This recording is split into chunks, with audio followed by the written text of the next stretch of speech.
iRacing is a mainly online racing game, simulator, and is one of the most realistic sims on the current market. Many people spend their hours getting punted in iRacing online races, but what exactly makes it so great? Well, we're going to find out in this review, starting off with the positives. Of course, iRacing is very realistic as mentioned before. Its simulation of tires, suspension, and aerodynamics is of extreme precision and accuracy. There isn't some way of cheesing the system, or not anymore. So if you see someone who's genuinely fast, it's likely that they are just better, and you can get to that level, provided you have decent equipment at least. The fast driver may have also done some setup changes. Most cars have an abundance of setup changes available to you for tires, aero, suspension, drivetrain, and some will also have some electronics changes, all of which can make your car a little faster if tuned right. On top of all this, as also mentioned before, there is a huge online racing community with a wealth of official series and servers to race in, and 4 different licenses to build up, being Oval, Road, Dirt Oval, and Dirt Road. You can pretty much drive any sort of series you want, minus traditional rallying. This is all great, but naturally there are some flaws worth mentioning. So let's mention those.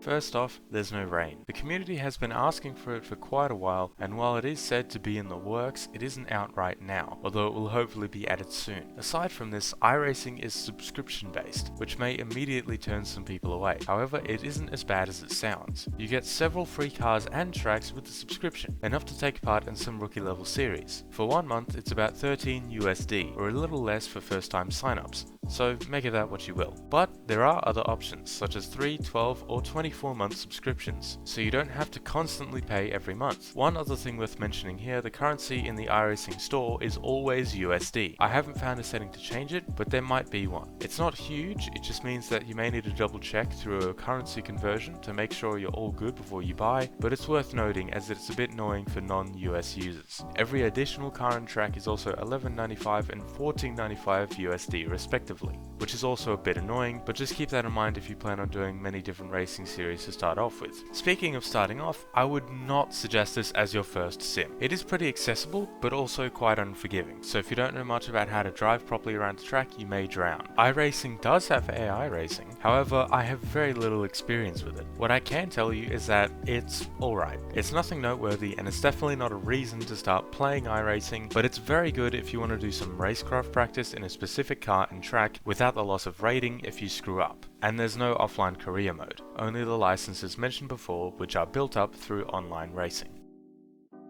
So, to finish off, it is a fantastic online racing sim. It has an incredible online racing community, highly detailed cars and tracks, and brilliant physics. It supports all the hardware you may want to use, virtually all wheels, all wheelbases, pedals, shifters, handbrakes, triple monitor setups, and even VR headsets. I highly suggest it if you are alright with all the negatives mentioned, as it will give you a racing experience like no other. And if you are persuaded, I'll see you out on track. Thanks for watching, and bye bye.